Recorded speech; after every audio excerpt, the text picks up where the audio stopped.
అసలు ఈ గోవిందానంద సరస్వతి అని ఆయన ఎందుకు ఇలా జగద్గురువుల మీద మాట్లాడుతున్నారు? అంటే దీని వెనకాల అంటే నాకు తెలిసి కొంచెం మతిభ్రమణము అని, చిత్త చాంచల్యము అని ఒకటి రావడం మనుషులకి సహజం. ప్రజలందరికీ ఎట్లా ఉందంటే ఓకే, ఈయన శంకరాచార్యుల వారి ప్రకారం ఈయన మాట్లాడుతున్నారు, వాళ్ళు శంకర సంప్రదాయానికి విరుద్ధంగా ఉన్నారు అనేది వెళ్ళిపోయింది. ఇప్పుడు మీకు ఒక చిన్న విషయం చెప్పండి. ఈయన బదరీపీఠానికి పీఠాధిపత్యం వస్తుందని ఆశించారా? అదే అనిపిస్తోంది కదా మనకి. అప్పటిదాకా జగద్గురు అని పిలిచి ఆ తర్వాత నుంచే కదా మార్పు వచ్చింది.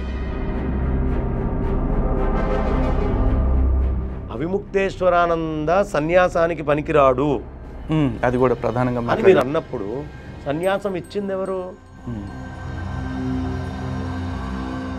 గోవిందానంద సరస్వతి గారిని చాలా దారుణంగా మాట్లాడారు. సుంఠ అని, లేకపోతే ఇంకో రకంగా వాడారు. మరి అప్పుడు మీకు అనిపించలేదా యతినింద చేస్తున్నాను, ఆయన కూడా ఒక సన్యాసే కదా?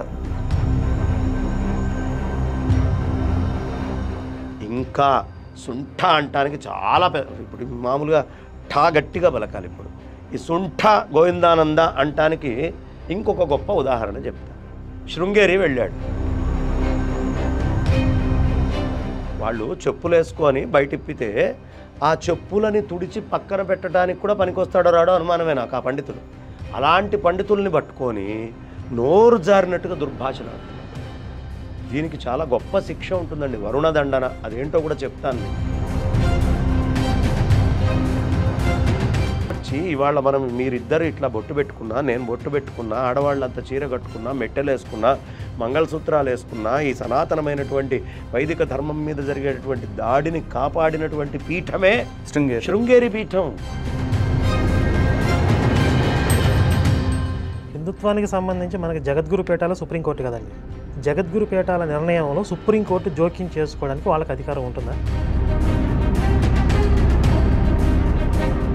చక్కగా ఆయన నమస్కారం చేస్తున్నట్టు కూడా వీడియోలు ఉన్నాయి.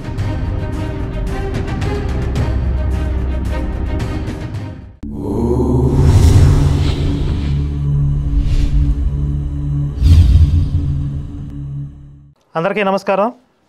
ఈరోజు నాతో పాటు తత్వం చారిటబుల్ ట్రస్ట్ వ్యవస్థాపకులు, ఆది శంకరాచార్య భక్త సమాజ వ్యవస్థాపకులు, భారతీ తీర్థ పురస్కార గ్రహీత శ్రీ పసల్లపాటి బంగారయ్య శర్మ గారు ఉన్నారు. అలాగే మిత్రులు హిందూ జనశక్తి లలిత్ కుమార్ గారు కూడా ఉన్నారు.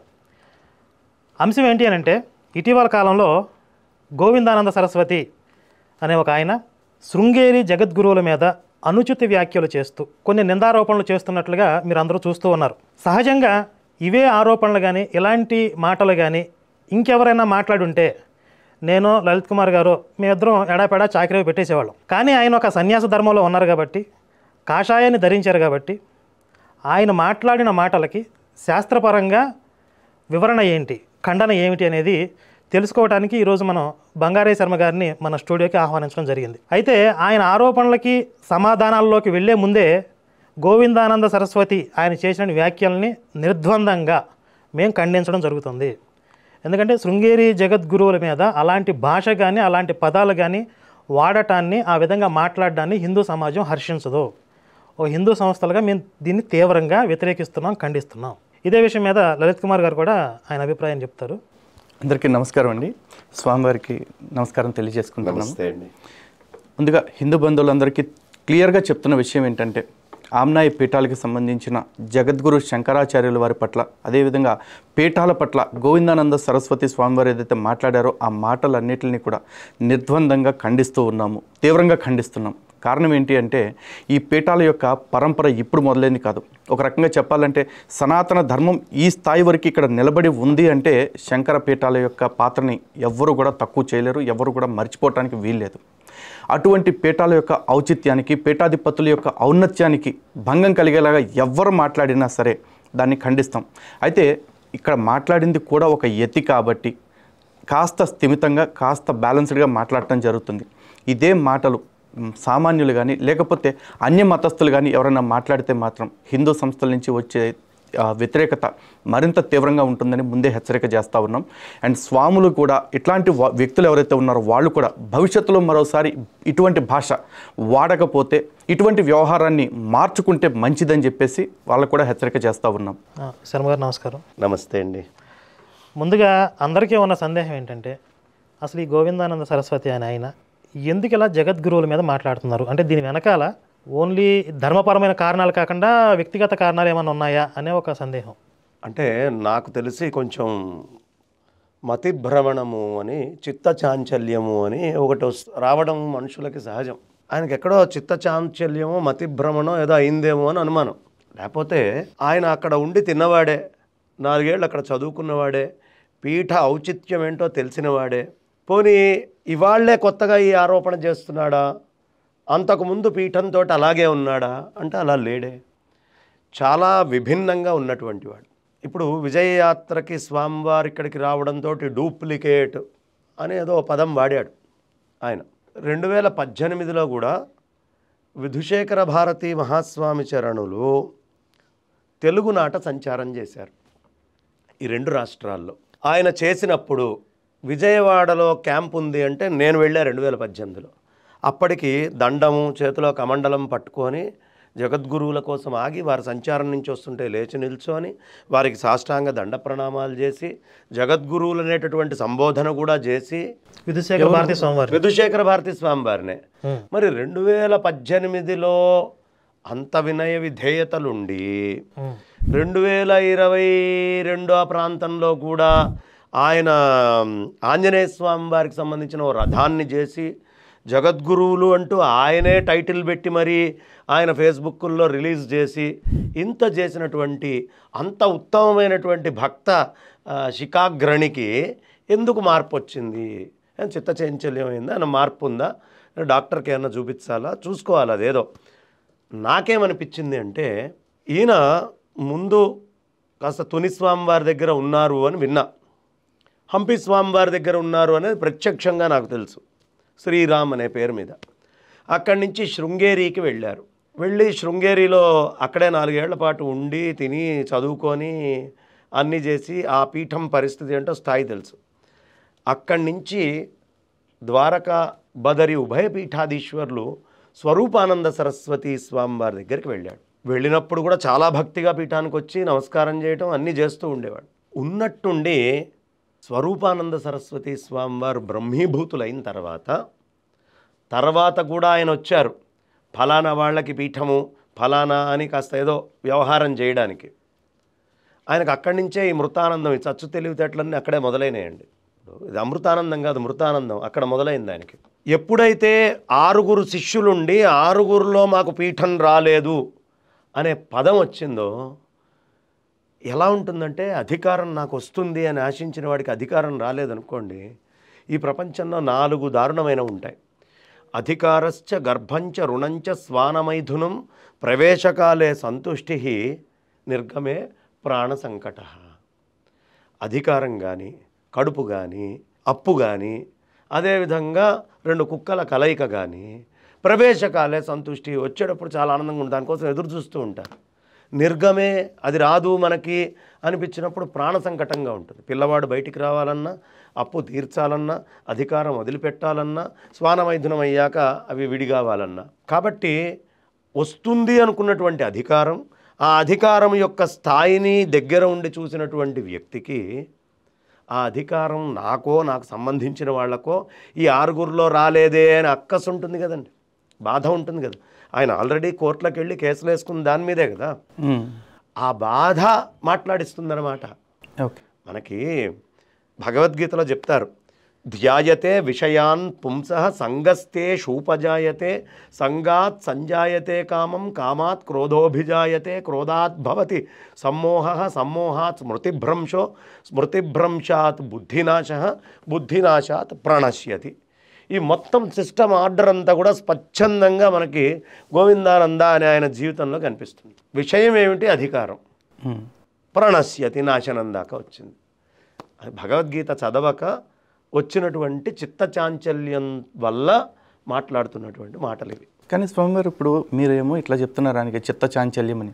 ఆయన మాట్లాడే మాటలు ప్రజల్లోకి ఏ విధంగా ఉన్నాయి అంటే సగటు వ్యక్తులుగా సమాజం నుంచి చూస్తున్న మాకెట్లా ఉందంటే ఆయన ఏదో ప్రమాణాల గురించి మాట్లాడుతున్నారు. మరీ ముఖ్యంగా శంకరాచార్యుల వారి విరచితమైన మఠాన్యాయ మహానుశాసనం అనేది ఏదైతే ఉందో దానికి విరుద్ధంగా ఇప్పుడు మఠం నడుస్తోంది లేదా మఠం కార్యక్రమాలు నడుస్తున్నాయి అని చెప్పేసి వారు అంటున్నారు. అంటే ప్రజలందరికీ ఎట్లా ఉందంటే ఓకే ఈయన శంకరాచార్యుల వారి ప్రకారం ఈయన మాట్లాడుతున్నారు, వాళ్ళు శంకర సంప్రదాయానికి విరుద్ధంగా ఉన్నారు అనేది వెళ్ళిపోయింది. ఇప్పుడు మీకు ఒక చిన్న విషయం చెప్తాను. స్వామివారు పూర్ణంగా తపస్సులోకి వెళ్ళాలి అనుకున్నారు భారతీ తీర్థ స్వామివారు. ఆయన ఉత్తరాధికారిగా విధుశేఖర భారతీ స్వామివారిని నియమించి ఆయన ఆజ్ఞాపించారు, నాయన ఇక్కడి నుంచి జాగ్రత్తగా ధర్మ ప్రచారము సంచారము అన్నీ చేస్తూ మనకి ఏం కోరుకుంటామండి శంకరపీఠం నుంచి? ధర్మం ప్రచారం అవడైనా అంతకంటే విభిన్నంగా అన్న కోరుకుంటాం. ఇంకేముంటుంది? ఏమి కోరుకోం కదా. శంకరాచార్యులు వారు చేసిన పని ఏమిటండి? శంకరాచార్యులు వారు సురేశ్వరాచార్యుల వారిని, పద్మపాదాచార్యుల వారిని, హస్తామలకుల వారిని, తోటకాచార్యుల వారిని నలుగురిని 4 పీఠాల మీద పెట్టారు. ఈ నలుగురిని పీఠం మీద తీసుకొచ్చిన మొదటి పీఠాధిపతి ఎవరు అంటే ఆదిశంకరులు ఆయన నియమించిన సురేశ్వరాచార్యులు వారు. నియమించినటువంటి వాళ్ళు శంకరులు జగద్గురువు కదా. ఇప్పుడు శంకరులే నియమించిన ఆ పీఠం మీద ఉన్న సురేశ్వరాచార్యులు వారు శంకరాచార్యులు వారు బ్రహ్మీభూతులు అయ్యాక జగద్గురువులు అయ్యారా? నియమించిన క్షణం నుంచి జగద్గురువులు అయ్యారా? నియమించిన క్షణం నుంచి అంతే కదా. భారతీ తీర్థస్వామి వారే మేము నియమిస్తున్నాము అని చెప్పినప్పుడు భక్తులైనటువంటి మనమందరం ఏం చూస్తాం? శంకరాచార్యుల వారు శాసనం చేశారా?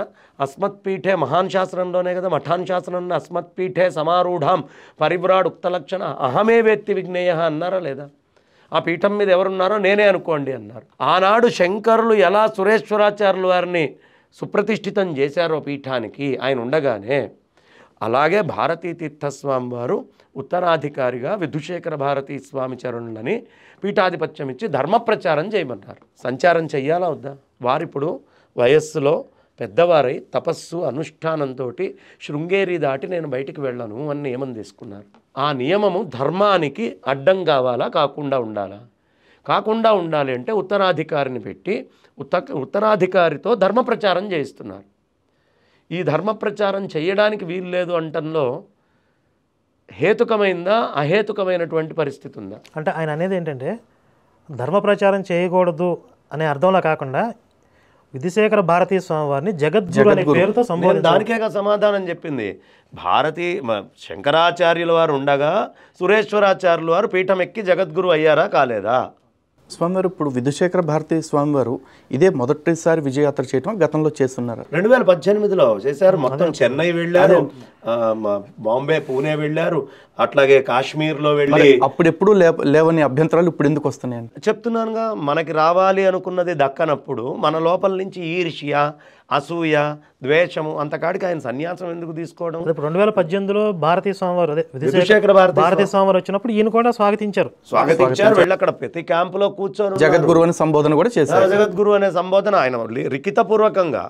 ఆయన హనుమంతుడిది వెళ్లాల్సి వచ్చినప్పుడు కూడా మనకి ఏదైనా ఫలం కావాలని ఆశించి అది రానప్పుడే కదా మనలో ఉండే అక్కసులు. అది సన్యాసుల లక్షణం కాదు. సన్యాసులు ఎప్పుడూ ఒకటేలాగా వైరాగ్యంతో ఉంటారు. ఈయన అది కాకుండా ఆశించింది దక్కలేదే అనే మతిభ్రమణంలో ఉన్నాడు. ఈయన బదరీ పీఠానికి పీఠాధిపత్యం వస్తుందని ఆశించారా? అదే అనిపిస్తోంది కదా మనకి. అప్పటిదాకా జగద్గురు అని పిలిచి ఆ తర్వాత నుంచే కదా మార్పు వచ్చింది. మార్పు వచ్చాక ఇప్పుడు గోవిందానంద సరస్వతి ఏమన్నాడు? ఆయన అవిముక్తేశ్వరానంద పనికిరాడు అన్నాడు. అవిముక్తేశ్వరానందతోటి కలిసి సహపంక్తి భోజనాలు చేసి అవిముక్తేశ్వరానందతో కలిసి అవిముక్తేశ్వరానందకి దండి సన్యాసం చక్కగా ఆయన నమస్కారం చేస్తున్నట్టు కూడా వీడియోలు ఉన్నాయి.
మరి నువ్వు అంత జ్ఞానివై, అంత బద్ధుడివై, అంత ధర్మశాస్త్రం అన్నవాడివి అవిముక్తేశ్వరానంద స్వామి వారికి దండం ఎలా పెట్టావు అని అడిగారు గోవిందానందని.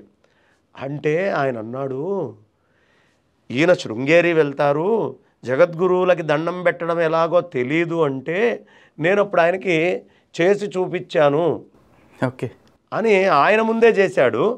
చేశాక అస్తు అని ఆయన ఆనందంగా చక్కగా చేతులెత్తి చెప్తే దండం పెట్టి అక్కడ కూర్చోమని చెప్తే పై కూర్చున్నాడు. స్థాయి అది. అవిముక్తానందేశ్వర స్వామి వారికి ఆ హోదా స్థాయి లేకపోతే ఆయన కూర్చోమంటే కూర్చొని, ఆయన ఎలా చేయాలో అంటే చేసి చూపించి, మీ స్థాయి ఏంటో ఆయన జీవించి ఉండగా అర్థమైంది కదా. మరి మీ గురువులను ఎందుకు మీరు అడగలేదు? ఇంకొకటి, అవిముక్తేశ్వరానంద సన్యాసానికి పనికిరాడు అది కూడా ప్రధానంగా అని మీరు అన్నప్పుడు సన్యాసం ఇచ్చింది ఎవరు? మీకెవరు దండం ఇచ్చారో ఆయనే మీకంటే ముందు ఆయనకి దండం ఇచ్చారు. ఇప్పుడు మీరు ఎవరిని ధిక్కారం చేస్తున్నారు? మీకు ఇచ్చినటువంటి గురువు గారినే ధిక్కారం చేస్తున్నారు, ఆయన పనికిరాడని. ఆయన జీవించి ఉండగా మీ గురువు గారిని ఎందుకు అడగలేదు? ఫస్ట్ క్వశ్చను, ఆయన జీవించి ఉండగా మీరు స్వరూపానంద సరస్వతి మహారాజుని మీరు ఎందుకు అడగలేదు? స్వామి, ఈయనకి పనికిరాదు కదా, ఈయనకి దండం ఎలా ఇచ్చారు, ఈయనకి దండము తీసేయండి, లేకపోతే మీరు దండం వదిలిపెట్టేయండి అని అడగాలిగా స్వరూపానంద సరస్వతి మహారాజుని. అప్పుడు ఎందుకు అడగలా? అప్పుడు అడిగితే ఆయన సమాధానం చెప్పేవారు. ఇక్కడ ఇంకోటి, దండం అంటే విధుశేఖర భారతీ స్వామి వారు దండాన్ని వదిలేసి తిరుగుతున్నారు అని అంటున్నారు. ఇలా అసలు సంప్రదాయం తెలియని దండం వారి వెనకే ఉంటుంది, ఒక బ్రహ్మచారి చేతిలో ఉంటుంది. అది బ్రహ్మచారి దగ్గర ఉంచుకొని, ఎందుకు అంటే మన జనాలు ఎలా ఉంటారయ్యా అంటే మీద పడిపోతూ ఉన్నారు. ఎక్కడ ఎప్పుడు ఎవడు అంటుకుంటాడో అర్థం కాకుండా వచ్చి మీద పడిపోయేటటువంటి పరిస్థితులు ఉంటాయి. దండము ఎప్పుడూ స్వామివారితో పాటే ఉంటుంది. ఒక బ్రహ్మచారి ఆధీనంలో దాన్ని ఉంచుతారు, జాగ్రత్తగా రక్షిస్తారు. ఆ దండమే ప్రధానం, యతికి అన్నిటికంటే ప్రధానం దండము. ఆ దండాన్ని జాగ్రత్తగా ఉంచుకోవాల్సినటువంటి బాధ్యత పీఠముది. అది వారు చూసుకుంటారు. దండం పోని ఇప్పుడే పక్కన పెట్టారా, అప్పటి నుంచి పెట్టుకుంటూ వచ్చారా? భారతీ తీర్థ మహాస్వామి చరణులైనా, విధుశేఖర భారతీ స్వామి వారైనా, అంతకుముందు అభినవ విద్యాతీర్థ స్వామి వారు, వాళ్ళందరూ చేసిన పనే కదా. ఇవాళ కొత్తగా ఏదో ఈయన మొత్తము అప్పటి నుంచే చూస్తుందే పీఠం. మరి ఇవాళ ఉన్నట్టుండి అర్ధరాత్రి జ్ఞానోదయం అయింది ఆయనకి. కరెక్టే స్వామి వారు. ఇక్కడ మీరు ఇంత ప్రశ్నలు నిన్ను అడుగుతున్నారు, బాగానే ఉంది. కానీ మొన్న మీరు చేసిన వీడియోలో గోవిందానంద సరస్వతి గారిని చాలా దారుణంగా మాట్లాడారు. సుంఠ అని, లేకపోతే ఇంకో రకంగా వాడారు. మరి అప్పుడు మీకు అనిపించలేదా యతినింద చేస్తున్నాను? ఆయన కూడా ఒక సన్యాసే కదా, దండ సన్యాసి కదా. మీ ఊరు ఎమ్మెల్యే, అవతల అపోజిషన్ పార్టీకి సంబంధించిన వాళ్ళు ముఖ్యమంత్రిగా ఉన్నారు. మీ ఇంట్లోకి వచ్చి ముఖ్యమంత్రి గారిని యాంటీ కాన్స్టిట్యూషనల్, ఎందుకు ఈ ఉదాహరణ చెప్తున్నాను అంటే, ఆయన కాన్స్టిట్యూషనే, ఒకే ప్రెసిడెంట్ ఉంటాడు, ఒకే వైస్ ప్రెసిడెంట్, మనం ఆ స్థాయిలో మాట్లాడాం కదా, అందుకని చెప్తున్నా. మన ఇంటికి వచ్చి మన ఇంట్లో తిట్టారనుకోండి, నువ్వు ఎమ్మెల్యేనే, లెజిస్లేటివ్ పొజిషన్లోనే ఉన్నావు, కానీ నీకంటే ఉన్నతమైనటువంటి వాళ్ళని నువ్వు దుర్భాషలు ఆడినప్పుడు నీలో వైరాగ్యం ఎక్కడుంది? నువ్వు యతివి ఎక్కడయ్యావు? యతి అంటే ఎలా ఉండాలి? అవునా? యతి వదిలిపెట్టాల్సినవన్నీ వదిలిపెట్టాలి కదా. అవన్నీ వదిలిపెట్టావా? ఆ ఈషణాత్రయం నీలో తిరుగుతోంది కదా. నువ్వు ఎవరి గురించి మాట్లాడుతున్నావో మర్చిపోయావు కదా. జగద్గురువుల విషయంలో వారిని మాట్లాడిన మాటలు నేను నా నోటితోటి చెప్పలేను. ఒకటిది, అది కూడా పక్కన పెట్టేయండి. అందుకు జగద్గురువులు ఏం మాట్లాడట్లా, వారు పూర్ణ స్థితప్రజ్ఞులుగానే ప్రశాంతంగా ఉన్నారు. నేను ఒక వీడియో చేసిన తర్వాత నాకు ఒక లిఖితపూర్వకమైన ఫేస్బుక్ లెటర్ పెట్టాడు. వీడు బంగారయ్య శర్మ, డూడు బసవన్నలాగా, అంటే గంగిరెద్దుల్ని ఆడించేవాడు వచ్చినట్టుగా, ప్రబుద్ధుడు, కలియుగ పతివ్రత, ఈ పదాలు నన్ను వాడాడు. ఆయన ఎతైతే లిఖితపూర్వకమైనటువంటి దాంట్లో ఎదుటివాడిని, వీడికి మోకాలులో బుద్ధి ఉంది, కలియుగ పతివ్రత, ఈ పదాలు నన్ను వాడకూడదుగా. నన్ను వాడినప్పుడు నేను కూడా మాట్లాడతా కదా తిరిగి. నువ్వు దేన్ని మాట్లాడింది, నన్ను మాట్లాడావు, అప్పుడు నేను నీకు సమాధానం చెప్తాను కదా. Every action has N equal and opposite reaction. ఇప్పుడు నువ్వు ఎతివి ఎప్పుడై ఉండేవాడివి? బంగారయ్య శర్మ గారు ఆయన అని మాట్లాడితే నేను కూడా గోవిందానంద సరస్వతి వారు అనేవాడిని. నువ్వు సుంఠ, త్వం సుంఠ అంటే త్వం సుంఠ అంటాం కదా, అనకుండా ఎందుకు ఉంటాం? నన్నన్నాడనేది ఒకటి, నాకు పర్సనల్గా చెప్పుకోవడానికి. రెండేమిటి, గాజులు తొడుక్కోమంటున్నాడు అండి నన్ను. గాజులు తొడుక్కోమంటామేమిటి? ఆయన బుద్ధి ఉందా, బుర్రలో గుజ్జుందా? నేను ఒక ప్రశ్న అడిగా. నేనేమడిగా, నాయన ధర్మశాస్త్రం ధర్మశాస్త్రం అని నువ్వు అంటున్నావు. ధర్మశాస్త్రం ప్రకారం అష్టవర్షాత్ 8 ఏళ్ల కల్లా బ్రాహ్మడికి ఉపనయనం కావాలి, లేదా కొంచెం గ్రేస్ టైం కల్పించారు. ఆ గ్రేస్ టైం కూడా దాటిపోయిన తర్వాత 20 ఏళ్లకి వాడు ఏం చేసినా బ్రాహ్మడయ్యే అవకాశం లేదు. నువ్వు ఇప్పుడు బ్రాహ్మడికే దండం ఇవ్వాలి అని నువ్వు అడుగుతున్నప్పుడు నీకు 20 ఏళ్లకు ఉపనయనం చేస్తే నువ్వు బ్రాహ్మడివి కాదు కదా. నువ్వు బ్రాహ్మడివే కానప్పుడు నీకు సన్యాసం ఎలా పనికొచ్చింది? ఇది నేను వేసిన ప్రశ్న. ఇప్పుడు నువ్వు పెద్దవాళ్ళని నువ్వు ప్రశ్న వేస్తున్నావు, నేను నిన్ను ప్రశ్న వేశా. నిన్ను ప్రశ్న వేస్తే నువ్వు నాకేం చేయాలి? సమాధానం చెప్పకపోగా కలియుగ పతివ్రత గాజులు వేసుకొని తిరగడం అంటే అంత లోకు అయిపోయింది ఆడవాళ్ళు అంటే. ఎవరో ఒక తల్లి గాజులు వేసుకొని నెప్పులు పడితేనే నువ్వు పుట్టావు. అంత తీసి పారేసినట్టుగా నువ్వు సన్యాసం తీసుకున్నంత మాత్రాన నకర్మణ నా ప్రజయాన్ని నువ్వు లేవు. ఎయిర్పోర్ట్లో దిగంగానే నువ్వు ముందే ఫోన్ చేసి మీడియాను రెడీ చేసుకుంటున్నావు. ఎయిర్పోర్ట్లో దిగంగానే మీడియా సమావేశం, బయటికి వెళ్తే మీడియా సమావేశం. ఎవరు నొంక పెడుతున్నావయ్యా? ఏ జగద్గురువులు వస్తే వందలు వేలల్లో జనాలు వచ్చి నమస్కారం చేసుకుంటున్నారో ఆ జగద్గురువుల గురించి నువ్వు వెళ్ళి ప్రెస్ కాన్ఫరెన్స్ పెడితే నీ పక్కన కనిపించడానికి ఒక మనిషి లేడు. లింగుని నెట్టుకుంటూ ఊపుకుంటూ తిరుగుతున్నావు. ఇంకా ఎందుకన్నాను అంటే, నేను ఒక సామాన్య సన్యాసిని అన్నాడు. మరి ఆయనకి పోలీస్ సెక్యూరిటీ ఎందుకండి? ఎతికి శంకరాచార్యుల వారిని నాయన అంటే నాకు దేహాభిమానం లేదయ్యా కానీ అని కూర్చున్నారు. ఈయన సామాన్య యతి కదా, ఎందుకంత సెక్యూరిటీ ఎందుకు పెట్టుకున్నారు? పోలీసులు గన్మెన్లు అవసరం ఆయనకి? ఏ అధికార హోదాతో ఏ బలంతో నువ్వు పెట్టుకున్నావు అది చెప్పు నాకు. అంటే నీకు దేహాభిమానం చాలా ఉంది. దేహాభిమానం ఉన్న వాళ్ళని సుంఠ అనకపోతే ఏమంటా? ఇంతకంటే పెద్ద పాయింట్ చెప్తా. ఆయన ఏమన్నాడు, మఠానుశాసనం ప్రకారము పండితులు ఈ పీఠంలో ఉండేటువంటి జగద్గురువుల విషయం మాట్లాడచ్చు అన్నారు. నువ్వు పండితుడివే కాదు కదా, నువ్వు సన్యాసం తీసుకున్నావు కదా. పోనీ సన్యాసం తీసుకున్నా పండితుడివి అంటే మాకు నువ్వు పండితుడివి అని తెలియాలిగా. మేము శృంగేరి పీఠాన్ని బహిష్కరిస్తున్నాం అన్నావు కదా. అది ఎవరు చేయాలి? పండితులు చేయాలి అని నువ్వు అన్నావు. నువ్వు పండితుడివి అయితే నువ్వు ఒక నలుగురిని తీసుకొచ్చి శాస్త్ర చర్చ చేయి. నేను చెప్పిన పండితులతో కూర్చొని కొన్ని అంశాల్లో శాస్త్ర చర్చ చేసి అప్పుడు నువ్వు పండితుడివి అని రుజువు చేసుకో. సుంటవి నువ్వు మాట్లాడేదేంటి?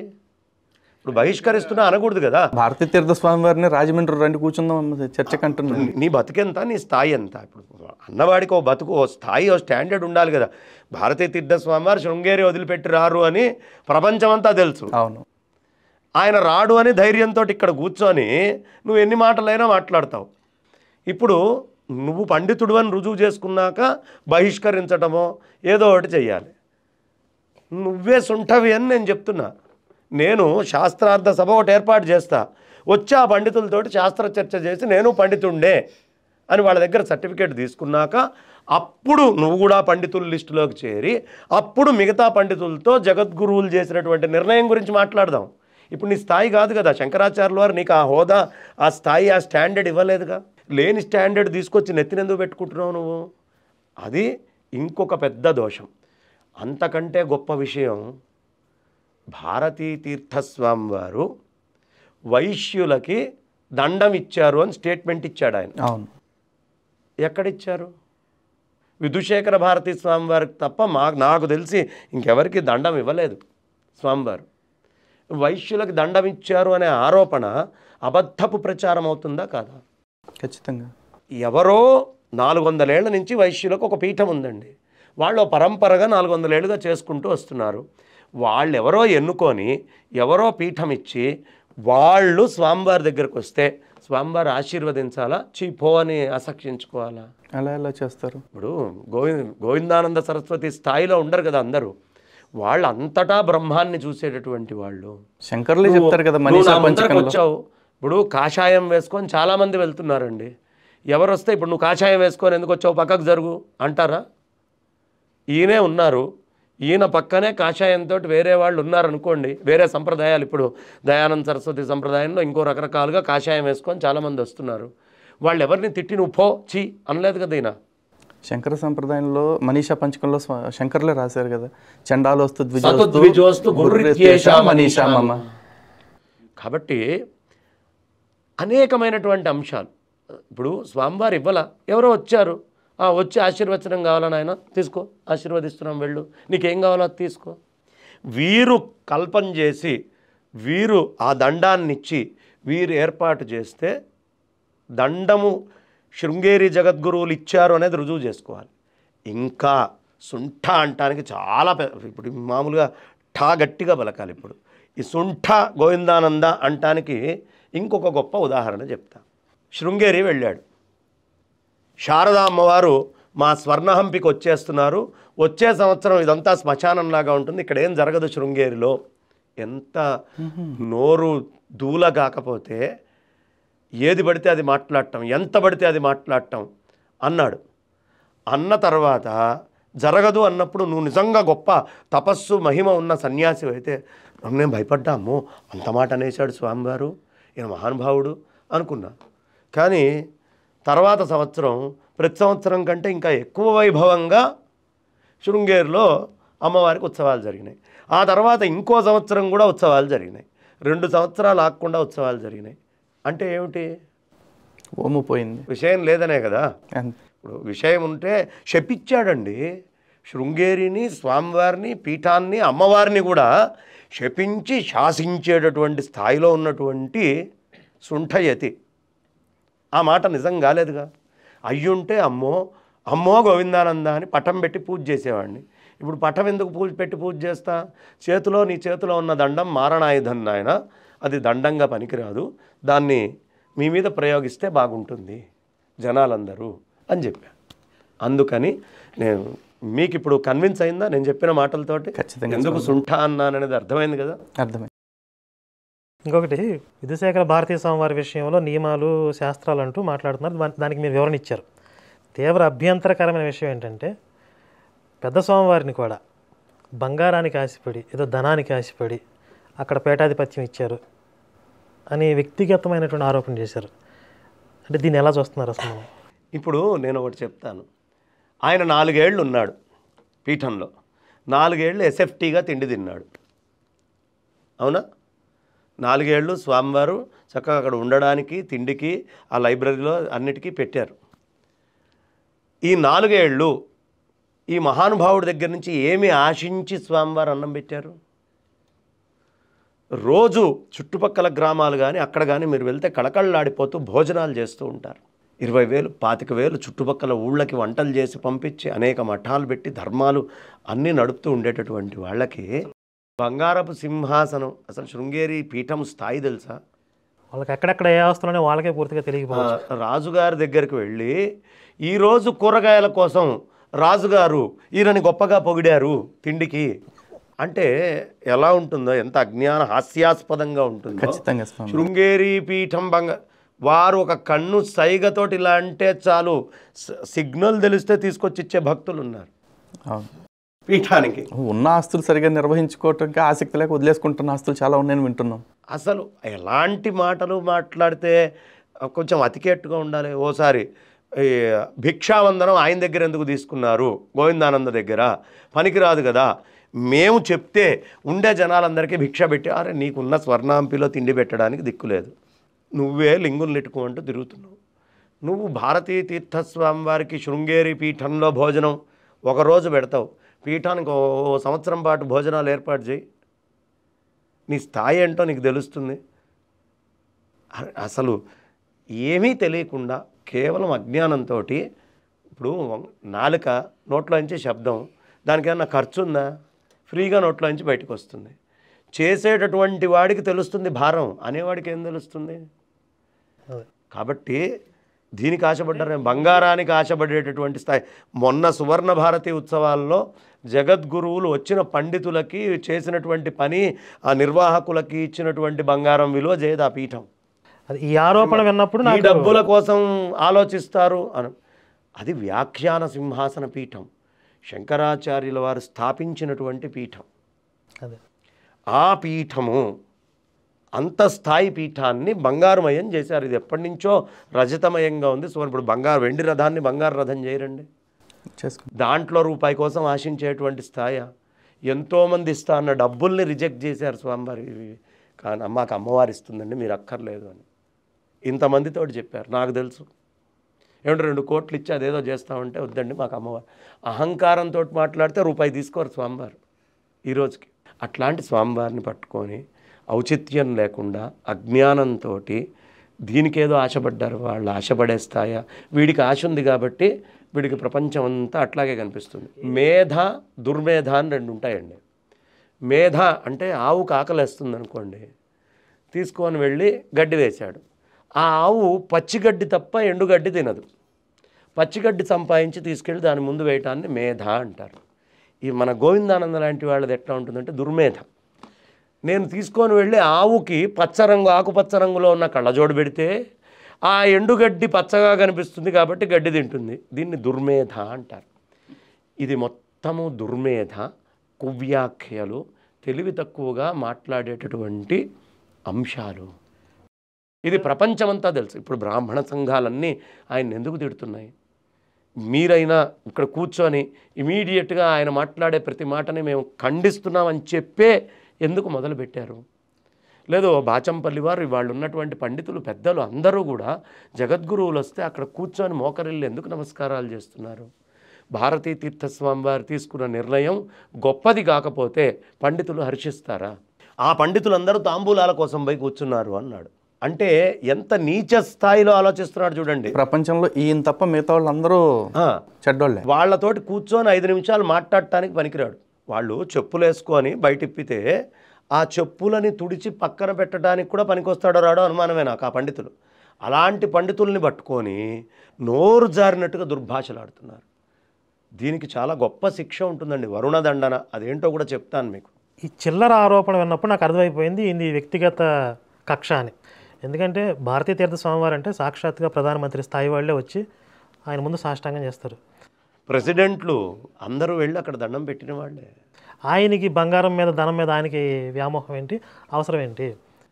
అంత వ్యామోహం ఉంటే రోజుకి 30,000 మందికి వంట పెడితే భోజనం పెడితే ఎంత అవుతుందండి? చాలా. బంగారపు సింహాసనం చేయించుకోలేరా? ఎవరి దగ్గరైనా రూపాయి తీసుకొని భోజనాలు పెడుతున్నారా? వాళ్ళకి బంగారు సింహాసనం పెద్ద విషయమా? శృంగేరి చూడని బంగారం చూడని మాన్యాలు అయితే కొత్తగా చెప్పొచ్చు. టిప్పు సుల్తాన్ లాంటి వాడు ఇచ్చినటువంటి ఆస్తులు కానివ్వండి, పూర్ణయ్య గారు పీఠాల నుంచి హరిహర బుక్కరాయలు ఇచ్చిన కిరీటాలు కానివ్వండి, ఇవాళ ఎంత ఇచ్చారు వాళ్ళు రాజులు వచ్చి అట్లా కూర్చుండేవాళ్ళు. ఒక కర్ణాటక సింహాసన ప్రతిష్టాపనాచార్య కర్ణాటక రాజ్యాన్ని ఆంధ్ర, ద్రవిడ, కర్ణాటక, కేరళ, అదేవిధంగా మన మధ్యప్రదేశ్, గోవా 8 స్టేట్స్.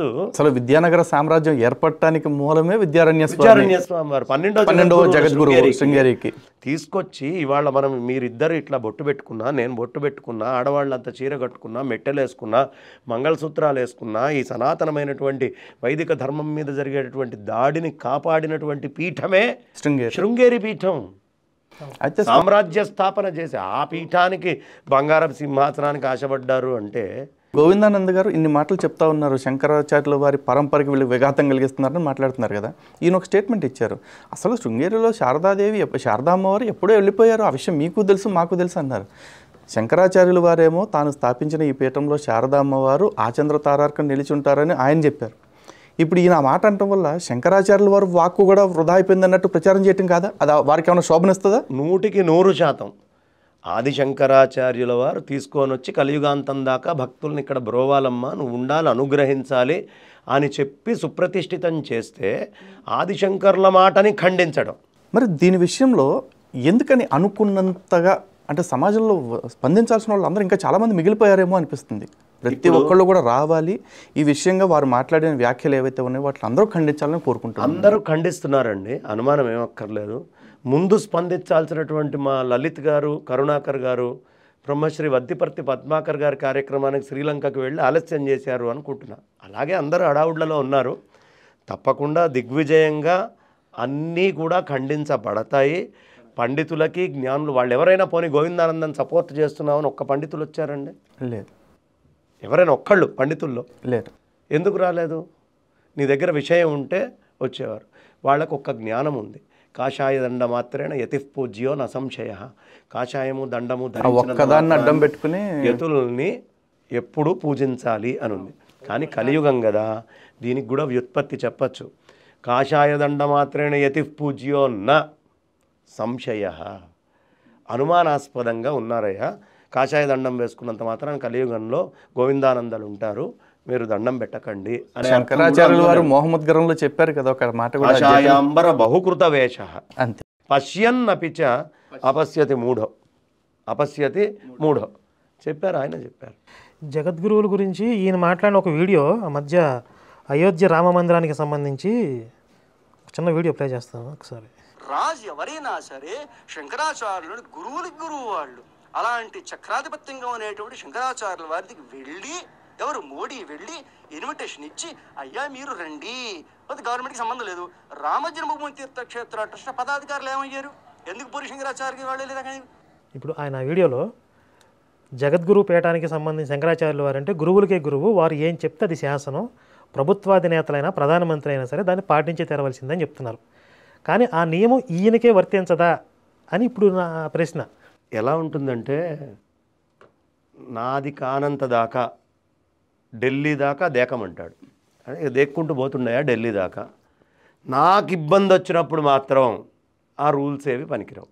సిస్టమ్ అంతే. అయ్యా 1000 కణతల పైన నేను ఆపరేషన్ చేశాను, కానీ డాక్టరు నా కణతకు వచ్చినంత నొప్పి నేను ఎప్పుడు చూడలేదు అంటే ఎలా ఉంటుందో, ఈయనకు వచ్చేటప్పటికి నొప్పి తెలుస్తుంది. కానీ అక్కడ చెప్పిన మాటలో వాస్తవం ఉంది. అది నిజము. గోవిందానంద చెప్పింది, జగద్గురువుల్ని గౌరవించాల్సిందే, వెళ్ళాల్సిందే, గురువులకి గురువు వారు ఆ స్థాయి గౌరవం ఇవ్వాల్సిందే. తెలిసిన మూర్ఖుడు అని చెప్పాలి. ఇది విన్న తర్వాత తెలియని మూర్ఖుడు కాదు, తెలిసిన మూర్ఖుడు జగద్గురువులు నిర్ణయం తీసుకున్నప్పుడు దాన్ని గౌరవించడం చేత కాదు. ఇతను మాట్లాడినది ఒక స్టేట్మెంట్ చెప్తానండి మీకు. సుప్రీంకోర్టులో స్టే ఇచ్చారు కాబట్టి భారతీ తీర్థస్వామి వారి మాట మేము లెక్క పెట్టము అన్నట్టుగా తీసేసి, ఇప్పుడు మీకు సుప్రీంకోర్టు ఇంపార్టెంటా, మీరు సన్యాసం తీసుకున్నారు, జగద్గురు పరంపరలో ఉండే జగద్గురువులు ఇంపార్టెంటా? సుప్రీంకోర్టులు ఇంకా చాలా జడ్జిమెంట్లు ఇచ్చినాయి, అవన్నీ మీరు అంగీకరిస్తున్నట్టేగా యతిగా. ఇప్పుడు ఎవ్రీ స్టేట్మెంట్ ఆఫ్ మీరు సుప్రీంకోర్టు చాలా ప్రధానము అని చెప్పినప్పుడు శంకరాచార్య పీఠం మీద ఎవరు ఉండాలి అని భారతీ తీర్థస్వామి వారి కంటే సుప్రీంకోర్టు చెప్పేదే ప్రధానము అని మీరు అన్నప్పుడు, సుప్రీంకోర్టు చెప్పినటువంటి అన్ని తీర్పులు నీ ధర్మశాస్త్రం కంటే కూడా ప్రధానమైనవి ఉంటాయి కదా, నిన్ను ఖండించేవైనా అవన్నీ నువ్వు ఏకరు అంగీకరించినట్టేనా? ఈ ప్రశ్నకి ఏం సమాధానం చెప్తాడు? సుప్రీంకోర్టు రూల్స్ ప్రకారం చూసుకుంటే ఇద్దరు ఇష్టపడి ఒక రూమ్కి వెళ్ళిపోయినా పర్వాలేదు, వాళ్ళకి రూల్స్ నైతికత వాటితో సంబంధం లేదు. అంగీకరిస్తున్నారుగా గోవిందానంద వారు. సుప్రీంకోర్టు ఏది చెప్పినా అంగీకరించవచ్చు అంటే ధర్మంతో సంబంధం లేదు అన్నప్పుడు ధర్మం విషయం ఆచార్యులు చెప్పాలి. కాబట్టి సుప్రీంకోర్టు ప్రధానం మాకు. సుప్రీంకోర్టు లెజిస్లేచర్గా చాలా గొప్పది, మన రాజ్యాంగాన్ని మొత్తాన్ని ఇది చేసేటటువంటిది. అప్పుడు దానికైనా బద్ధుడై ఉండాలి. లేదా రాజ్యాంగం నువ్వు సుప్రీంకోర్టు అని మాట్లాడితే దండం ఎవరికి ఇచ్చావని అడగడానికి నీకు హక్కు లేదు. నువ్వు సుప్రీంకోర్టు అని మాట్లాడకపోతే జగద్గురువులు ఏది చెప్తే అది వినాలి. ఉభయభ్రష్టుత్వం ఉపరి సన్యాసం, ఈయనను చూసే పుట్టినట్టుంది ఆ పదం. హిందుత్వానికి సంబంధించి మనకి జగద్గురు పీఠాలు సుప్రీంకోర్టు కదండి. జగద్గురు పీఠాల నిర్ణయంలో సుప్రీంకోర్టు జోక్యం చేసుకోవడానికి వాళ్ళకి అధికారం ఉంటుందా? అంటే రాజ్యాంగం వచ్చిన తర్వాత కొన్ని హక్కులు అధికారాలు వారికి చేరినాయి. ఆ అధికారానికి కాన్స్టిట్యూషన్కి లోబడే భారతదేశం అంతా ఉండాలి. కాబట్టి వాళ్ళు వచ్చినప్పుడు కేటగారికల్గా ఏ అంశాలు తీసుకొని మాట్లాడతారు, అది మనం ధర్మంగా మాట్లాడితే లేదు అని చెప్పేసేయాలి, రాజ్యాంగంగా మాట్లాడితే ఉంది అని ఒప్పుకోవాలి. ఆర్టికల్ 26 ప్రకారం చూసుకుంటే మనకి మన ప్రార్థనా స్థలాలు కావచ్చు, మన మఠాలు మందిరాలు కావచ్చు, మనం స్వయంగా నిర్ణయించుకునే అధికారం మనకుంటుంది ఉంది. అలాగే మన పీఠాలకి ఇప్పుడు కరుణాకర్ గారు చెప్పినట్టు మన పీఠాలు ఆ పీఠం నిర్వహణ కాడికి వచ్చేపాటికి శంకరాచార్యులుగా అప్పుడు ఎవరున్నారో వారు ఏ నిర్ణయం తీసుకుంటే అదే ఫైనల్. దాన్ని ఆక్షేపించడానికి సుప్రీంకోర్టుకి ఏ విధంగా అధికారం ఉండాలి? ఎందుకంటే ఇప్పుడు ఆధ్యాత్మికత విషయానికి ఐపీసీకి సంబంధం లేదు. చెప్తాను వినండి. కోర్టులో వ్యాజ్యం ఎవరైనా వేసుకోవచ్చు. ఈ ఆర్టికల్ 26ని చూపించి ప్రెస్టీజియస్ ఇన్స్టిట్యూషన్స్ ఏవేవైతే ఉన్నాయో అవి ఎప్పటిదాకా మనకి హెల్త్ కానీ మూడు కండిషన్స్ ఉన్నాయి దానికి. Morality, health, public order. ఈ మూడింటిని డిస్టర్బ్ చేయవో అప్పటిదాకా పనికి వస్తుంది. ఈ మూడు డిస్టర్బ్ కావట్లేదు అనేది అయితే రుజువు చేయాలి కదా లోపలికి వెళ్ళి. ఈయన అడుగుతున్న కండిషన్లో అవిముక్తేశ్వరానంద వారి విషయంలో ఈ మూడు ఎక్కడ కూడా డిస్టర్బ్ లేవు. కానీ కోర్టులో పెండింగ్ లో ఉంది కదా, ఈ మూడు డిస్టర్బ్ కావట్లేదు అని రుజువు చేయాలి కదా. ఇప్పుడు అవిముక్తేశ్వరానంద గారి నియామకం మీద ఇప్పుడు స్టే కొనసాగుతుందా? మరి స్టే ఉంది ఇప్పుడు. సో ఇప్పుడు వారిని పీఠాధిపతి కింద పరిగణించాలా? జగద్గురువులు చెప్పారు కాబట్టి మనం పీఠాధిపతులనే అంటాం. స్టేలో ఉంది, జగద్గురువులు చెప్పారు. అధికారికంగా కోర్టు ఇస్తే తప్ప ఒప్పుకోను అని ఆయన అంటున్నాడు కాబట్టి అన్ని కోర్టు తీర్పుల్ని ఆయన అంగీకరించేవాడు. ఆ కోర్టు తీర్పు కూడా ఆయన అంగీకరించి దానికోసం ఆయన లాంటి వాళ్ళు వెయిట్ చేస్తారు. కానీ మాలాంటి వాళ్ళకి జగద్గురువులు చెప్పారు అంటే మాకు శాసనమే. కోర్టు మీద గౌరవం లేదా? ఉంది. ఇప్పుడు జగద్గురువులుగా మా మనస్సులో ఉన్నారు. అప్పుడు విఖ్యాతంగా బయట కోర్టు నుంచి ఆర్డర్ తెచ్చుకొని పైన కూర్చొని ఉంటారు. అంటే గురుధిక్కారం లేదు నా మనస్సులో. నాకు తెలిసిన ఇప్పుడు నాకు ఉన్నటువంటి రైట్ ప్రకారం, నాకు ఒక ఫండమెంటల్ రైట్స్ ప్రకారం నేను ఆయన్ని జగద్గురు అని అనుకోవచ్చు. అవిముక్తేశ్వరానంద స్వామి వారిని సెలెక్ట్ చేసింది, ఎంపిక చేసింది ఎవరండి? అవిముక్తేశ్వరానంద స్వామి వారికి దండము సన్యాసము అంతా ఇచ్చి ఒక లిఖితపూర్వకమైనటువంటి లెటర్ ఇచ్చిన వారు కూడా స్వరూపానంద సరస్వతి స్వామి వారే. ఆ హోదాలో ఆయన పుష్పగిరి పీఠాధిపతుల అద్భుతమైనటువంటి స్వర్ణోత్సవాలు 50 సంవత్సరాల దీక్ష తీసుకున్నటువంటి ఉత్సవాలు జరిగినప్పుడు ఆ హోదాలోనే స్వామివారు ఉత్తరాధికారిగా పుష్పగిరి పీఠానికి పంపించిన రికార్డు ఉందా లేదా? ఉంది కదా. అప్పుడు నేనే అవిముక్తేశ్వరానంద స్వామివారి పక్కన కూడా తిరిగినవాడిని. వారి పక్కన నేను ఉన్నాను. ఉత్తరాధికారిగా అంగీకరించింది జగద్గురువులు మాట్లాడి ఆ తర్వాత కదా వీళ్ళందరూ వెళ్ళింది ఆ పీఠంలోకి. సన్యాసం ఇచ్చేటప్పుడు ఎమ్మెల్యే అయిన ప్రతివాడికి సీఎం అయ్యేది ఉంటుంది కదా, కానీ బలం ఉండద్దు దానికి తగ్గది. సో ఇప్పుడు మాకు అవిముక్తేశ్వరానంద గారు మెయినా సెకండరీనా అనేదాన్ని తీసుకోకుండా శృంగేరి పట్ల, శృంగేరి మహాస్వామి వారి పట్ల, అదేవిధంగా విధుశేఖర స్వామి వారి పట్ల ఈయన చేసిన వ్యాఖ్యల విషయంగా అయితే తీవ్రమైన మనస్తాపంతో ఉన్నామండి. ఖచ్చితంగా దీన్ని మేము ఖండిస్తున్నాము. భవిష్యత్తులో ఎవ్వరూ కూడా ఇట్లా మాట్లాడకుండా ఉండాలి, మహాసన్నిధానం విషయంలో కావచ్చు, సన్నిధానం వారి విషయంలో కావచ్చు, మాట్లాడకుండా ఉండాలంటే ఏం చేయాలి? ఇప్పుడు పూర్వము ధర్మదండము అని పీఠాలకు ఉండేదండి. ఇవాళ ఒక గుళ్ళో ఎవరైనా తప్పుగా మంత్రం చదివారు, పూర్వము తప్పుగా చదివితే వీడు ఇలా కావాలని చెప్పినా తీసుకోకుండా ఇలా చదువుతున్నాడండి, తప్పుడు కువ్యాఖ్యలు చేస్తున్నాడండి అన్నప్పుడు ఆ ధర్మం విషయంలో దండిచ్చే హక్కు పీఠాలకు ఉండేది. బట్ కాన్స్టిట్యూషన్లో ఆ దండము తీసేసుకున్నారు. ఇప్పుడు మంత్రం తప్పు చదివాడు లేదు క్రియ తప్పు చేశాడు అంటే ఎక్కడ వీడు లయబులు? ఎక్కడా లేదు. ఆ లయబిలిటీ అనేటటువంటిది మళ్ళీ పీఠాలకు ఇవ్వాలి. ఇస్తే ఇలాంటి వాళ్ళకు ఒక భయం ఉంటుంది. You are answerable. నువ్వు మాట్లాడాలి అంటే శృంగేరి పీఠం నుంచి పండితుడైన సర్టిఫికేట్ తెచ్చుకోవాలి. ఉందా నీకు? లేదు కదా. ఆ సర్టిఫికెట్లు కూడా అవసరం. ఈ పరిగణాల్లో ఈ ఏరియాలో ఈ సంప్రదాయానికి సంబంధించి ఎవరైనా ఏదైనా పెట్టాలి అంటే జగద్గురువుల అనుమతి ఉండి అక్కడ ఉండే పండిత పక్షాన్ని గెలిస్తే తప్ప అవకాశం లేదు. కానీ ఇప్పుడు అలా లేదు. ఇప్పుడు ఎవరికి పడితే వాళ్ళు సెల్ఫ్ డిక్లేర్డ్. వైజాగ్లో సెల్ఫ్ డిక్లేర్డ్ పీఠం చూడలా, సెల్ఫ్ డిక్లేర్డ్ పీఠాలు వస్తున్నాయి. వాళ్ళు ఇష్టం వచ్చినట్టు వాళ్ళు ఏది పడితే చేస్తారు. ఈ సెల్ఫ్ డిక్లేర్డ్ పీఠాల వల్ల దెబ్బ. దీన్ని రెగ్యులరైజ్ చేసి మనం భక్తులమైన అందరం శృంగేరి జగద్గురువులు ఏది చెప్తే అది శాసనం అని ఇంటింటా మనం తెలుసుకోవాలి. దక్షిణాదికి శంకర సంప్రదాయాన్ని పాటించే అందరికీ శృంగేరియే పరమావధి. అక్కడ జగద్గురువులు ఏది చెబితే అదే శాసనం. ఈ సంప్రదాయానుసారం వారి వారి సంప్రదాయాల వాళ్ళని నియంత్రించడానికి ఒక వ్యవస్థ ఉంటే మంచిది. ఉండాలి ఉండాలి ఉండాలి లేకపోతే ఎవరు కంట్రోల్ చేసేది? ఇంకా తీవ్రమైన ఘాటైన వ్యాఖ్యలు కూడా ఆయన దగ్గర నుంచి వచ్చాయి. సంపూర్ణంగా శృంగేరి మఠ ప్రక్షాళన చేస్తున్నాము అని కూడా మాట్లాడారు. తప్పకుండా ఆయనకి సంపూర్ణంగా శృంగేరి మఠ ప్రక్షాళన చెయ్యాలి అనే కోరిక ఉంటే, ఆ అమృతానందం ఆయనలో గనక ఉంటే, ఆ అమృతానందంతో ఉంటే, ఆ అమృతానందంతో వచ్చి తలా ఒక చీపిరి కట్ట ఆయనతో పాటు ఆయన శిష్యులు మిగతా వాళ్ళందరూ కూడా ఒక్కొక్క చీపిరి కట్ట తీసుకొని వచ్చి సంపూర్ణ శృంగేరి మఠ ప్రక్షాళన శుద్ధి చెయ్యొచ్చు. ఎందుకంటే అప్పుడైనా చేసినటువంటి పాపము కొంచెం పక్కకి పోతుందేమో. ఏంటి ఈయన చేసేది ప్రక్షాళన? అర్థమైందండి. రాజమండ్రి పోయి స్వామివారు వెళ్ళేటటువంటి ముందు టైంలో అది ఎప్పుడో నిర్ణయం అయి ఉంటుంది. హఠాత్తుగా పిడుగులాగా వచ్చి సమాధానం చెప్పకుండా వెళ్ళిపోయారన్నాడు. ఈ వచ్చారు. ఇప్పుడు ఊళ్ళో వాళ్ళంతా పిండి కొట్టుకుంటే కోతులు తలకాయలు కొట్టుకున్నాయట. అక్కడంతా జగద్గురువులు వచ్చారని ఆనంద సంబరాల్లో ఉంటే ఇక్కడ వచ్చి తలకాయ కొట్టుకొని కనీసం ఈయనలాంటి వాళ్ళు మాట్లాడిన మాటలు స్వామివారి దగ్గరికి చేరినో లేవు, అసలు చేరాల్సిన అవసరం కూడా లేదు. అదే చేరినా దానికి రెస్పాన్స్ ఇవ్వాల్సిన అవసరం కూడా లేదు. ఈయన స్థాయి ఎంత, ఈయనంత. ఈయన పండితుడు. ఒకటే చెప్తాను, ఈయన మాట్లాడిన మాటల్లో విధుశేఖర భారతీ స్వామిని ఖండిస్తున్నాం, ఇదే మాట అన్నాడండి. బుర్రా బుద్ధి ఉందా? అటెంప్టెడ్ మర్డర్ కేసు పెట్టాలి ఆయన మీద. విధుశేఖర భారతీ స్వామిని ఖండించడం ఏమిటి? విధుశేఖర భారతీ స్వామి వారి మాటల్ని ఖండిస్తున్నాం, వారి యొక్క చేతలను పనులను ఖండిస్తున్నాం అనాలి. అంత మేధావి. విధుశేఖర భారతీ స్వామిని ఖండిస్తున్నాం, అది అటెంప్టెడ్ మర్డర్ కేసు అవుతుంది. అన్ని తెలివితేటలు ఉన్నవాడు మాట్లాడుతున్నాడు. కాకపోతే ఈయన మొదట్లో అవైదిక సంప్రదాయబద్ధంగా కొన్ని నడుస్తున్నాయి, కొన్ని వాటి మీద కొంచెం గట్టిగా.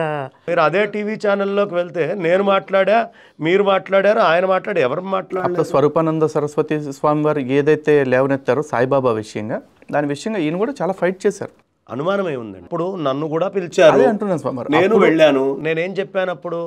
అయ్యా, రాముడి యొక్క పాదాల దగ్గర, కృష్ణుడి దగ్గర పాదాల దగ్గర విగ్రహాలు పెట్టడం మంచిది కాదు. శివలింగాలు పెట్టడం, సాయిబాబా పాదాల దగ్గర రాముడి విగ్రహాలు, అట్లాగే గణపతి విగ్రహాలు, శివుడి లింగాలు, సాలగ్రామాలు ఇవన్నీ పెట్టడం ఏ సంప్రదాయ పీఠాధిపతి అయినా ఒప్పుకుంటారండి? ఎవరు ఒప్పుకోరు కదా. అది చేయకూడదు. 2, సాయిబాబాకి మడి మైల ఇట్లాంటి ఆచారాలు ఏమీ లేవు. కానీ మనం శాస్త్రీయంగా చేసేటువంటి యంత్ర ప్రతిష్టల దగ్గర ఈ మడి సంప్రదాయము, పద్ధతి, జాగ్రత్తలు ఉంటాయి. మీరు అక్కడికి తీసుకెళ్ళి పెట్టారనుకోండి, ఇప్పుడు ఎవడో బిర్యానీ వండుకొని తీసుకొస్తారు, ఆ బిర్యానీలో ఉల్లిపాయలు అన్నీ ఉంటాయి. బాబాకు ఉల్లిపాయలు అంటే చాలా ఇష్టం అండి అని చెప్పి బాబాకి నైవేద్యం పెడుతూ పక్కనున్న రాముడికి కూడా చూపిస్తారా? చూపిస్తారు ఖచ్చితంగా. అప్పుడు అది దోషమా కాదా? 100%. ఇప్పుడు ముట్టుతోటి ఉన్నటువంటి వాళ్ళు, మైలతోటి ఉన్న వాళ్ళు, ఇంట్లోకి రాకూడని వాళ్ళు, అశౌచం ఉన్న వాళ్ళు, ఏదో వచ్చిన వాళ్ళు, అంటే వారు చెప్పాలనుకుంది ఏమంటే స్వామివారు, అప్పుడు అవైదిక పద్ధతులు ఏవైతే పీఠాధిపతి ద్వారకా పీఠాధిపతి ఖండించారో, ఉభయ పీఠాధిపతి, దాని విషయంలో ఆయన మాట్లాడిన ప్రతి వ్యాఖ్యని సమర్థిస్తున్నాం. దాన్ని సమర్థించాం కదా అని చెప్పేసి ఆయన మాట్లాడే ప్రతి మాటని సమర్థిస్తామా అంటే ఇట్లా వైదికమైన వాటి విషయంలో మాట్లాడడాన్ని ఖండిస్తాం. నేను వెళ్ళి చెప్పాను అంటున్నా. అంటే ఆ టైంలో మీరు సాయిబాబాకి పూజ చేసుకోవాలి అనుకుంటే ప్రత్యేకంగా సాయిబాబాకే మందిరం కట్టుకొని చేసుకోండి, ఆయన మీద భక్తి ఉంటే నాకేం సంబంధం లేదు. కానీ రాముడి విగ్రహాలు, కృష్ణుడి విగ్రహాలు, లింగాలు, గణపతి, ఈ ధర్మంలో సంబంధించినటువంటి యంత్రాలు ఈ టైపులో చెయ్యకండి. అది చేసుకునేవాళ్ళు, ఆ భక్తి ఉన్నవాళ్ళు, దాని పద్ధతి ఏముంటుందో నాకు తెలియదు. ఇప్పుడు రకరకాల సంప్రదాయాలు వాళ్ళు ఎవరికి తోచింది వాళ్ళు చేసుకుంటూ వెళ్తున్నారు. ఇవాళ మారుతున్నటువంటి మతం మారుతున్నటువంటి వాళ్ళు వీళ్ళందరూ ఒకసారి అందులోకి వెళ్ళాక నువ్వేం చేయాలని నువ్వు ఎలా చెప్పలేని పరిస్థితుల్లో ఉన్నావో, జిహ్వకో బుద్ధి అట్లా వస్తుంది. మనం చేయాల్సిన పని ఏమిటి? ఏది సత్యమో అది మాట్లాడాలి. సత్యం నువ్వు మాట్లాడినప్పుడు అది సత్యం అని నేను కూడా చెప్తాను, అసత్యం మాట్లాడినప్పుడు ఇది అసత్యం అని నేను కూడా చెప్తాను. ఏ విషయంలో అయినా నిర్ద్వంద్వంగా ఆయన వెనకాల తిరగడానికి మనమేం ఇది కాదు కదా. సత్యం ఏదో దాని వెనక ఉంటాం, ధర్మశాస్త్రం ఏదో దాని వెనక ఉంటాం, అది మాట్లాడతాం మనం, అంతే. ఇప్పుడు ఆ టైంలో ఈయన ఏదైతే ఫైట్ చేశారో, గట్టిగా మాట్లాడారో, అప్పుడు కాస్త గుడ్విల్ వచ్చింది ఈయనకి. ఆ గుడ్విల్ని ఈ విధంగా దుర్వినియోగం చేస్తున్నారు జగద్గురువుల విషయంలో అని నాకు అనిపిస్తుంది. అప్పుడు గుడ్ విల్లు, ఇది గాడిద గుడ్డు విల్లు. ఈ లేనటువంటి ఓ విల్లుని ఆయనే రాసుకొని వచ్చి చేస్తున్నటువంటి పాపిష్టి పని. అంటే మన అకౌంట్లో ఉన్న పుణ్యం అయిపోయేదాకా కొంచెం నడుస్తుంది. అంతే, ఆ లెక్కలు ఉంటాయి కదా, ఆ లెక్కలు. ఆయనకి ఇప్పుడు వచ్చింది ఆ మృతానందం. ఇప్పటి వరకు గోవిందానంద సరస్వతి చేసినటువంటి వ్యాఖ్యల మీద, విమర్శల మీద శ్రీ బంగారయ్య శర్మ గారు చెప్పినటువంటి వివరణ, సమాధానాలు విన్నాం. శృంగేరి పీఠానికి సంబంధించి ఆయన సమాధానం చెప్తూ ఇంకొన్ని ప్రశ్నలు కూడా గోవిందానంద సరస్వతి వారిని అడగడం జరిగింది. 20 ఏళ్లకి ఉపనయనం జరిగిన వ్యక్తికి దండి సన్యాసం ఇవ్వచ్చని ఏ శాస్త్రం చెప్తుంది? మరి దీని మీద శాస్త్ర చర్చకి ఆహ్వానిస్తూ ఉన్నారు. పండితులు తీసుకొస్తాం, కావాలంటే గోవిందానంద సరస్వతి వచ్చి శాస్త్రపరంగా దీన్ని నిరూపించుకోవచ్చు అని బంగారయ్య శర్మ గారు చెప్తున్నారు. నెల రోజుల్లోపు దీనికి ఒక గడువు కూడా ఇస్తున్నారు, ఒక నెల రోజుల పాటు. నెల రోజుల్లోపు ఆయన రెస్పాండ్ అయితే దీని మీద ఒక పండిత చర్చ ఏర్పాటు చేద్దామని చెప్తున్నారు. అవసరమైతే మన శివశక్తి లేదా హిందూ జనశక్తి వేదికగానే దీన్ని ఏర్పాటు చేయవచ్చు. ఇక నా మాటగా చెప్పాలి అని అంటే, ఇప్పుడు ఇంతకుముందు చెప్పినట్లుగా గోవిందానంద సరస్వతి ఆయనకి ఏదైతే గుడ్ విల్ ఉందో, ఆ గుడ్ విల్ వల్ల మేము కాస్త లిమిట్స్లో మాట్లాడడం జరిగింది. లేదంటే శృంగేరి జగద్గురువుల విషయంలో వారు మాట్లాడిన తీవ్రమైన అభ్యంతరకరమైన వ్యాఖ్యల విషయంలో మా రెస్పాన్స్ ఇలా ఉండదు. ఇప్పటికైనా ఆయన తన బాధ్యతలు, స్థాయి, పరిమితి తెలుసుకొని విచక్షణతో వ్యవహరిస్తే బాగుంటుంది. లేదంటే మేము కూడా మా లిమిట్స్ దాటాల్సి వస్తుంది అనే విషయాన్ని ఆయన గుర్తిస్తారని ఆశిస్తున్నాం. జై శ్రీరామ్, భారత్ మాతాకి జై. సో విన్నారు కదా, మొత్తం కరుణాకర్ గారు చెప్పిన ఆ సవాల్ గురించి కూడా చూడండి జాగ్రత్తగా. అండ్ మోరోవర్ ఇప్పుడు అందరికీ చెప్పేది ఏంటంటే, గోవిందానంద సరస్వతి గారికి అలాంటి వాళ్ళందరికీ కూడా మళ్ళీ చెప్తున్నాం, సనాతన ధర్మానికి సంప్రదాయం ఒక కన్ను అయితే పీఠాలు మరో కన్ను. అటువంటి వాటి పట్ల, ఈ సంప్రదాయాల పట్ల ఎవరైనా సరే నోరు జారినా, ఆ పీఠాలని అధిష్ఠించి ఉన్న ఆచార్యులు వారు ఎవరైతే ఉంటారో వాళ్ళ విషయంలో ఎవరైనా నోరు జారినా కూడా మా నుంచి వచ్చే వ్యతిరేకత చాలా తీవ్రంగా ఉంటుంది. గోవిందానంద సరస్వతి గారి విషయంలో అది కాస్త తక్కువ ఉండటానికి కారణం వారు యతి రూపంలో ఉండటం మాత్రమే, కాషాయాన్ని ధరించున్నారు కాబట్టి. దయచేసి ఇది ప్రతి ఒక్కరికి వర్తిస్తుంది అని అనుకోవద్దు. ఇది మొదటి తప్పు కింద భావించి ఈ విధంగా మాట్లాడుతున్నాం. భవిష్యత్తులో ఎవరైనా సరే, ఏ పీఠాధిపతి గురించి అయినా సరే, మఠాధిపతి గురించి అయినా సరే ఈ విధంగా మాట్లాడితే మాత్రం మా చర్యలు చాలా తీవ్రంగా ఉంటాయి. దయచేసి అటువంటివి రాకుండా ఉంటే మంచిది. ఎందుకంటే ప్రధానమంత్రులు, రాష్ట్రపతులు, ముఖ్యమంత్రులు కూడా గౌరవించే పీఠాల విలువని తగ్గించే ప్రయత్నం చేసి సనాతన ధర్మానికి గనక అది విఘాతం కలిగించే పరిస్థితి తెస్తుంటే ఎలాంటి వాళ్ళ విషయంలో అయినా సరే మా చర్య చాలా తీవ్రంగా ఉంటుంది. మళ్ళీ చెప్తున్నాం, ఇటువంటి వ్యాఖ్యలు ఎవరు చేసినా దాన్ని తీవ్రంగా ఖండిస్తున్నాం. జగద్గురువుల యొక్క ఆచార్యత్వాన్ని సంపూర్ణంగా అంగీకరిస్తూ వారి శిరస్సు వంచి వారి ముందు పాదాభివందనాలు చేసుకుంటూ సెలవు తీసుకుంటున్నాం. జై శ్రీరామ్, భారత్ మాతాకి జై.